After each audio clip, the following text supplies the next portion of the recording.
Hello বন্ধুরা, আসসালামু আলাইকুম। তোমরা সবাই কেমন আছো? আশা করি ভালো আছো। আমিও ভালো আছি। আজকে আমি লটকা শুটকি আর কাসকি গুঁড়া শুটকি দিয়ে আলু দিয়ে রান্না করব।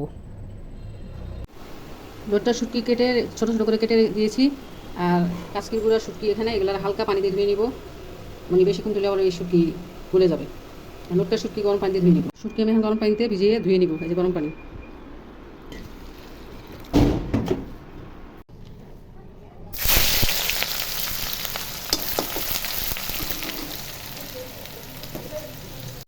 পেঁয়াজ ভাজা হয়ে গেছে, এখন আদা রসুন দিয়ে ভেজে নিব।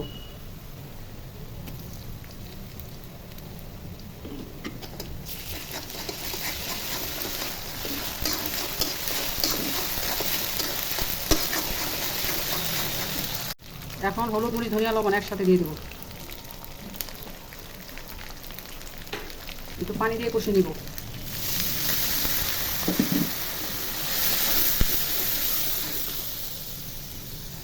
শুটকিগুলো আমি ধুয়ে পরিষ্কার করে নিয়েছি, এখন কষিয়ে নিব।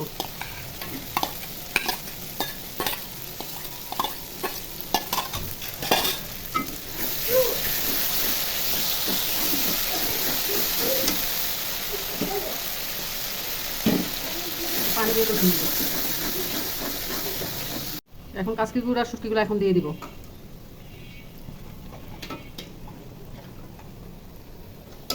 শুটকিটা কষিয়ে নিয়ে আলু দিয়ে দিব।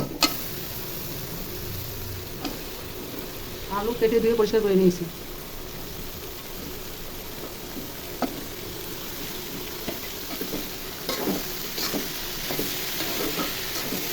ভাজা ভাজা করে কষে নিয়েছি, এখন পরিমাণ মতো ঝোল দিয়ে দিব।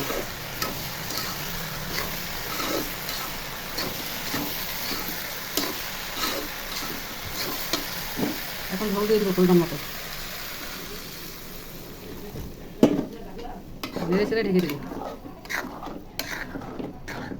ঢাকনা উঠে দেখি কী অবস্থা, বলক চলে এসেছে। নেড়ে চেড়ে দিব। একবারই নেবো, বারবার নাবো না, যাতে আলুগুলো ভেঙে যাবে।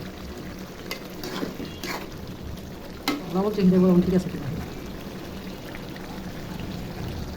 শুটকি রান্না হয়ে গেছে, শুটকিটা পানি শুয়ে গেছে, পড়া হয়ে গেছে। এখন তরকারিটা নামাই নিব। শুটকি রান্না হয়ে গেছে। রান্নাটা ভালো লাগলে ইউটিউব চ্যানেলটা সাবস্ক্রাইব করো আর ফেসবুক পেজটা ফলো করো। খোদা হাফেজ। নতুন কোনো রান্নার রেসিপি নিয়ে আবার আসবো।